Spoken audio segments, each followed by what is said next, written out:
सत्संग जी प्रेम से कहना, आजमगढ़ शहर में आज ये भव्य नज़ारा बना है। संतों के भाव हमने श्रवण किए और अभी अंतिम रचना में भी सुन रहे थे कि सदगुरु दातार सुखों से भरी आपने झोलियां। संत गा रहे हैं कि हमारी झोलियां सुखों से भर गई हैं। सदगुरु ने ऐसी कृपा की है हमारे ऊपर कि झोलियां सुखों से भर गई हैं।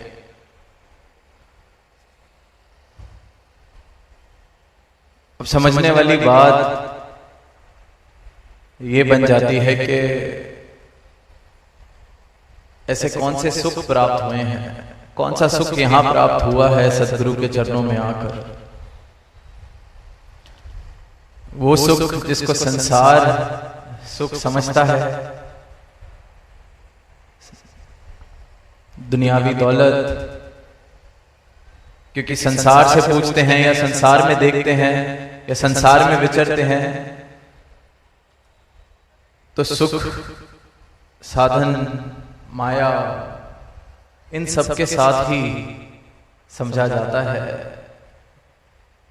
कोई बहुत ऊंचे पद पे पहुंच जाए, उसको लगता है वहां सुख मिलेगा।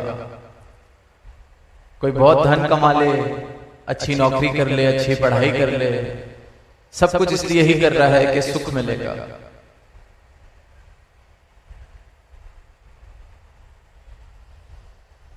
सुख के लिए सारा संसार दौड़ रहा है,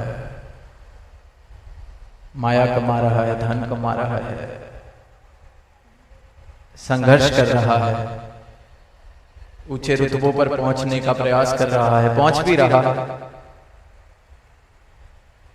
पर अगर इन्हीं सब सुखों की बात हो रही है तो ये वाले संसारिक सुख, मायावी सुख तो सारी ही दुनिया के पास है।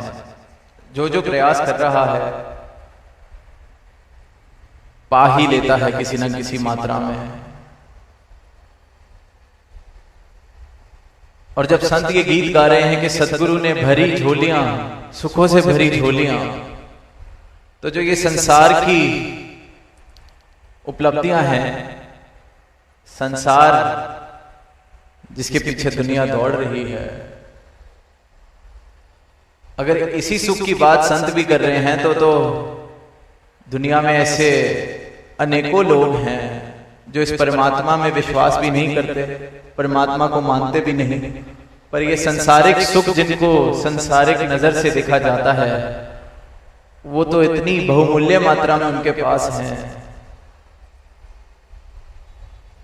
जो सदगुरु की शरण में नहीं भी आए,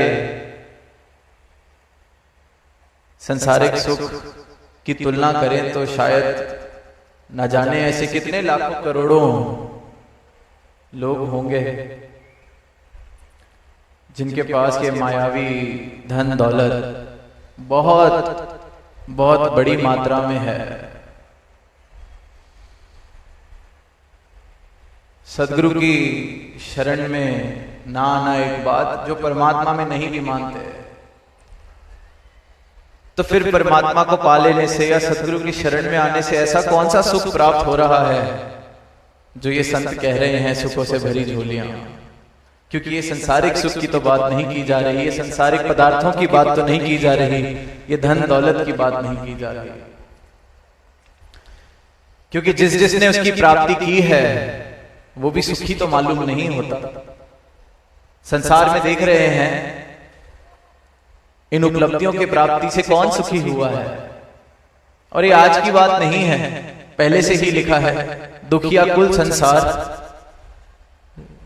सुखी केवल राम का दास।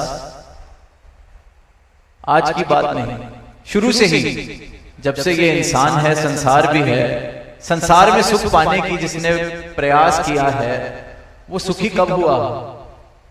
क्योंकि जो संसारिक पदार्थ हैं, संसारिक सुख हैं, क्षण भंगुर है। क्षणिक,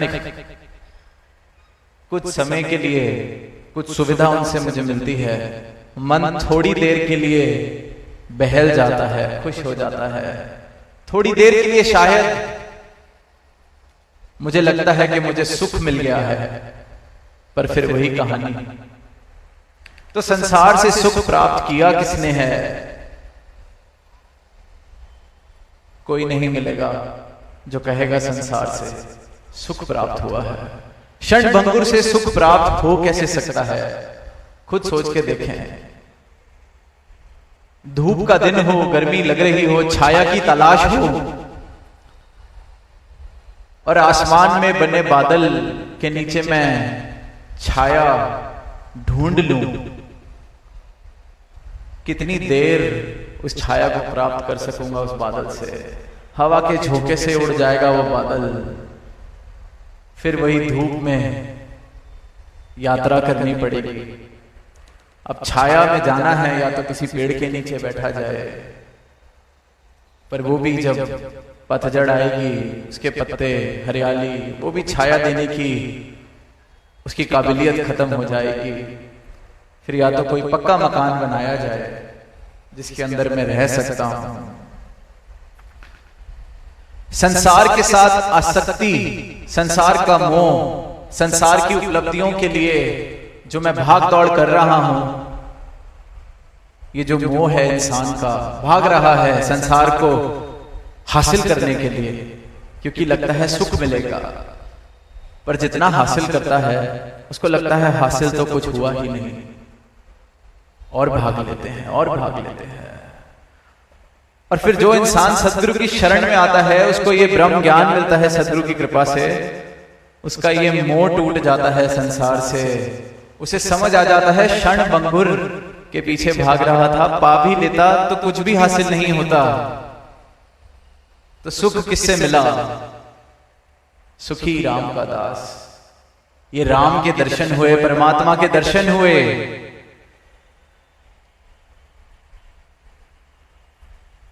क्षणभंगुर से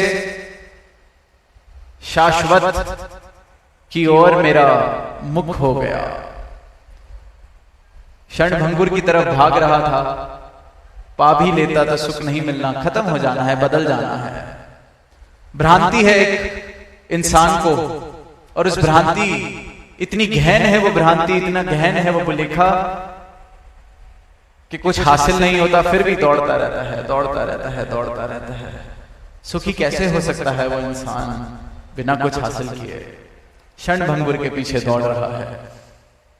फिर सदगुरु सही मायनों में सुखी करते हैं, ये शाश्वत, ये अविनाशी, ये मुझे दे देते हैं। इसलिए फिर सुख का प्रवेश, सुखों से भरी झोलियां, क्योंकि वो संसार जिसके मैं पीछे भाग रहा था, वो तो दुख का ही कारण बना है हमेशा।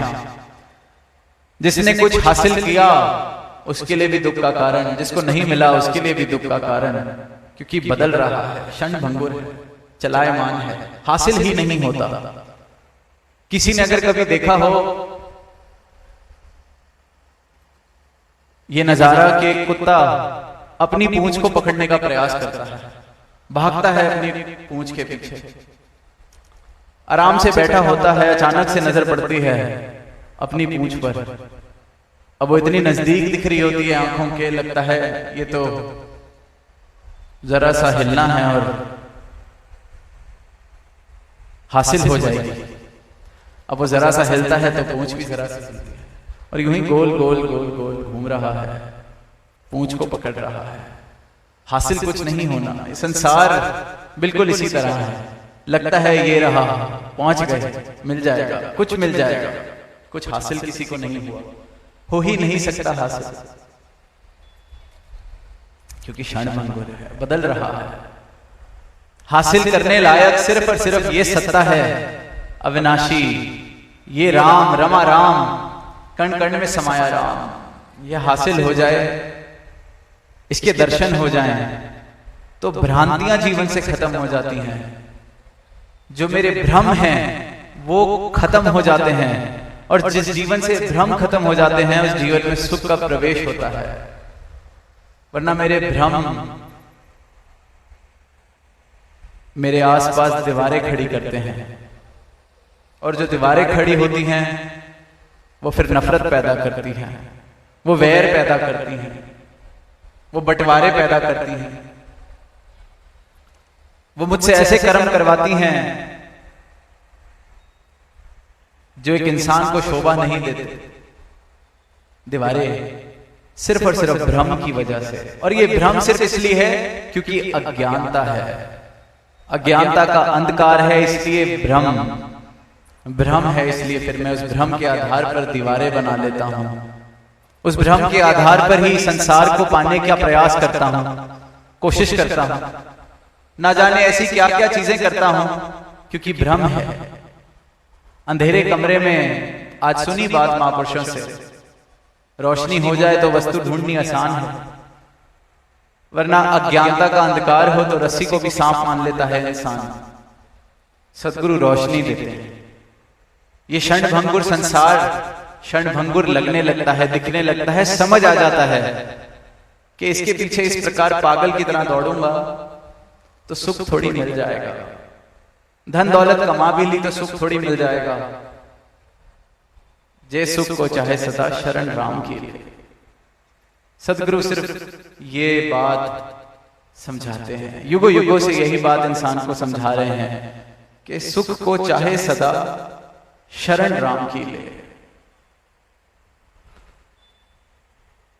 सदा का सुख चाहिए, हमेशा रहने वाला सुख चाहिए, तो सिर्फ और सिर्फ वही वस्तु हमेशा रहने वाला सुख दे सकती है जो खुद हमेशा रहे। जो आज है कल नहीं, उससे मुझे हमेशा का सुख कैसे मिलेगा? जिसकी कीमत तो आज है, कल उसकी कोई कीमत नहीं, उससे सुख मुझे कैसे मिलेगा? जे सुख को चाहे सदा शरण राम की ले। सदा का सुख चाहिए तो ये सदा से रहने वाला और सदा रहने वाला परमात्मा, इसके साथ मिलन करना होगा, इसकी जानकारी हासिल करनी होगी, इसकी शरण प्राप्त करनी होगी। इस परमात्मा के दर्शन जब हो जाते हैं तो मुझे समझ आ जाता है कि तीन काल है सत्य तो मिथ्या है संसार, कि ये सत्य मुझे हासिल हो गया है, ये शाश्वत अविनाशी सत्ता मुझे हासिल हो गई है, इसके मुझे दर्शन हो गए हैं। सदगुरु ने इस परमात्मा को मेरी झोली में डाल दिया है। संसार मिथ्या है, मैं समझ गया, मिथ्या के पीछे अब नहीं भागेंगे तो सुख जीवन में आना प्रवेश करता है। इसलिए संत कह रहे हैं सदगुरु ने सुखों से झोलियां भर दी, क्योंकि जो संसार की तरफ मेरी आसक्ति थी, मोह था, वो मेरे जीवन से अब खत्म हो गया है। संसार का भी आनंद ले रहे हैं पर अनासक्त आसक्ति के भाव से। इतनी जोर से नहीं पकड़ा हुआ संसार को कि कभी हाथ से वो जो आज मुट्ठी में है कल निकल जाए तो दर्द हो। आराम से पकड़ा है, समझ आ गया है कि चलाईमान है, क्षणभंगुर है।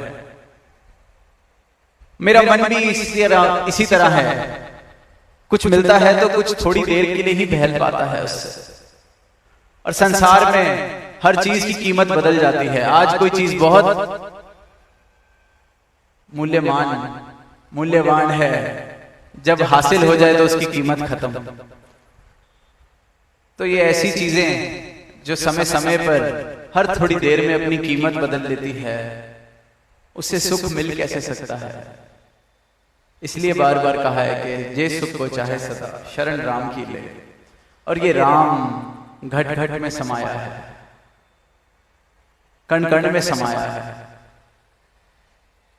और इसी राम के दर्शन सतगुरु अपने ब्रह्म ज्ञान से कराते हैं।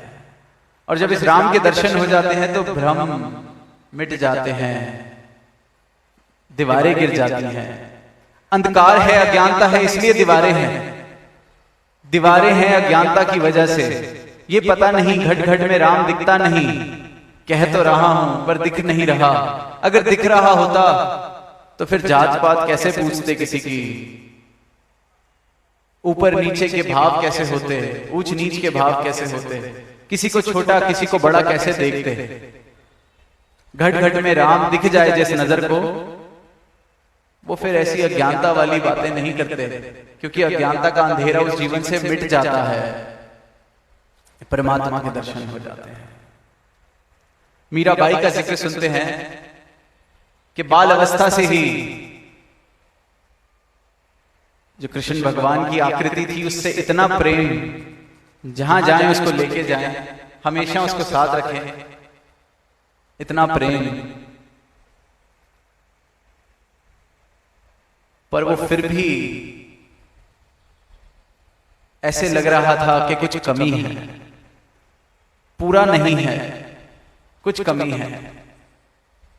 कमी तो महसूस होनी ही है, लाजमी है, क्योंकि ये जो विराट स्वरूप है इस परमात्मा का, जिसकी आकृति से वो प्रेम कर रहे थे, विराट स्वरूप जो कण कण में, जर्रे जर्रे में, पत्ते पत्ते में हाजिर है, अब जब तक वो हासिल ना हो जाए तब तक आत्मा कैसे पूर्ण महसूस करे, कैसे आत्मा का कल्याण हो। तो वो आकृति, बेशक उससे जितना भी प्रेम, पर फिर भी लगता रहा कि नहीं, अभी भी कुछ कमी है। इसलिए फिर गुरु रविदास तक पहुंचे, इसलिए वहां फिर ये ब्रह्म ज्ञान लिया और उस ब्रह्म ज्ञान को लेके कहा कि पायो जी मैंने राम रतन धन पाया। संसारिक सुख तो बहुत थे, फिर भी सुखी नहीं महसूस कर रही थी। प्रभु का यशोगान भी था जीवन में, आकृति भी थी प्रभु की, उससे प्रेम भी था, फिर भी अधूरा, फिर भी ऐसे लगा कि नहीं, प्यास अभी बुझी नहीं है। प्यास बुझ भी कैसे सकती है पानी का सिर्फ नाम लेने से? प्यास बुझ भी कैसे सकती है पानी के गुणगान करने से? पानी तो पीना पड़ेगा प्यास बुझाने के लिए। परमात्मा का नाम लेने से इस रूह की प्यास नहीं बुझ सकती, इस आत्मा का कल्याण नहीं हो सकता, आत्मा के भ्रम नहीं मिट सकते। परमात्मा को हासिल करना होगा, देखना होगा, ये परमात्मा मेरे जीवन में आना होगा, सही मायनों में आना होगा, वरना तो फिर वही अंधकार और अज्ञानता के कारण भ्रम, अधूरापन, और उस भ्रम में मैं ना जाने क्या क्या कर जाता हूं। कल शाम को लालगंज में सत्संग के लिए पहुंचे तो खूब बरसात हुई। अब बरसात तो हो ही रही थी, पर बहुत जोर से रास्ते में भी और उस सत्संग के दौरान भी बिजली, खूब जोर से बिजली कड़क रही है, बरस रही है।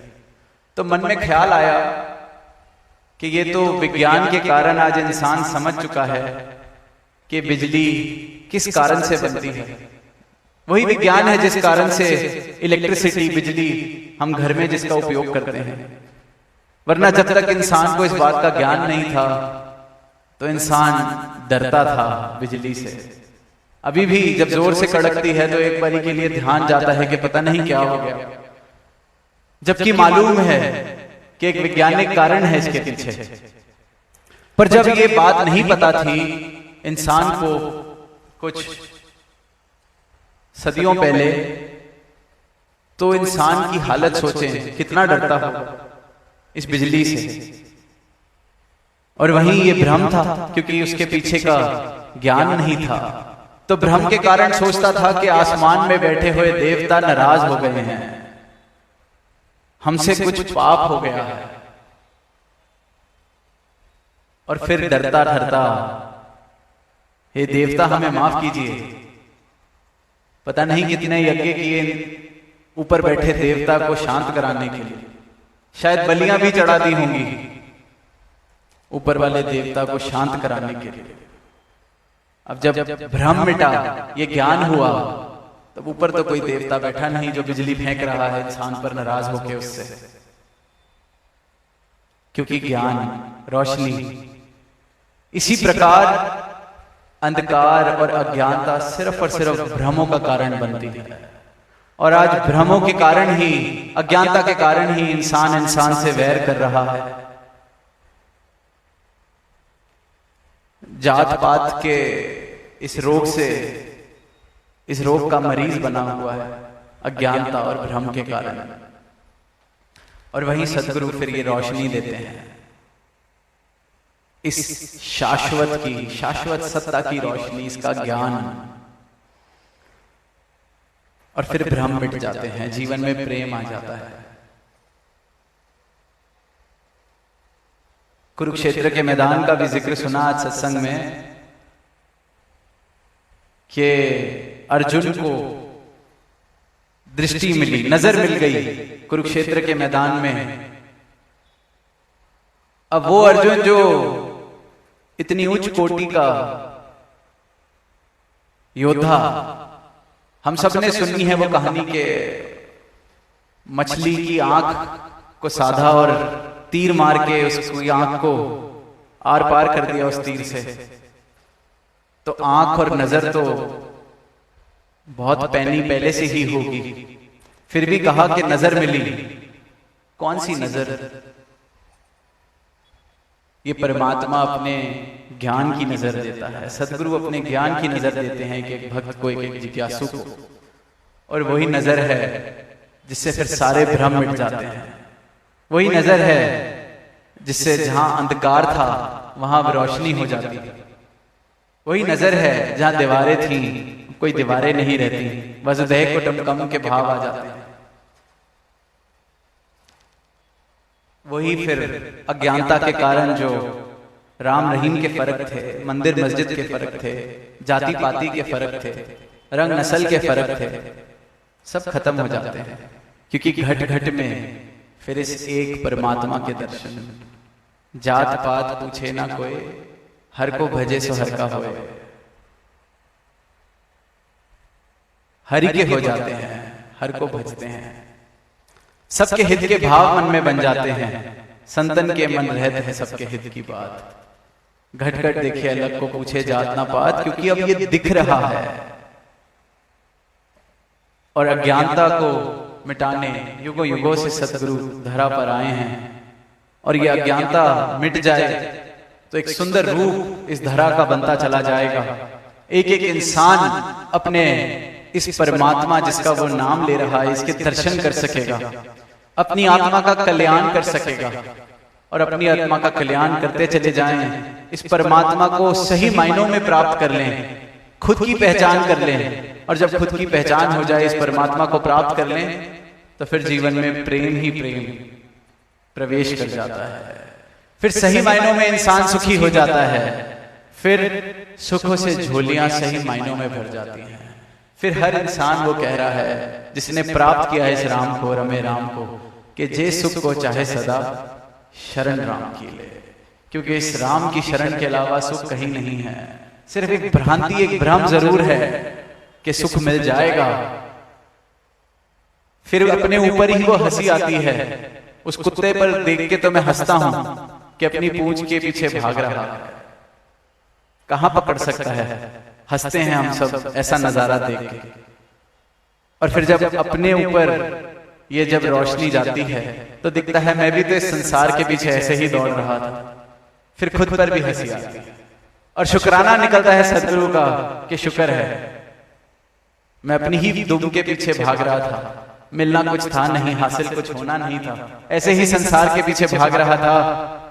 आपने कृपा की, राम की शरण बख्शी, अपनी शरण बख्शी, तो मैं भी कह पा रहा हूं कि जे सुख को चाहे सदा शरण राम की ले। तो दास भी यही बेनती कि सदा का सुख प्राप्त किया जा सकता है, बस सदगुरु की शरण में समर्पण करना है और ये रमा राम हम सबको प्राप्त हो सकता है। प्रेम से कहना धन्यवाद।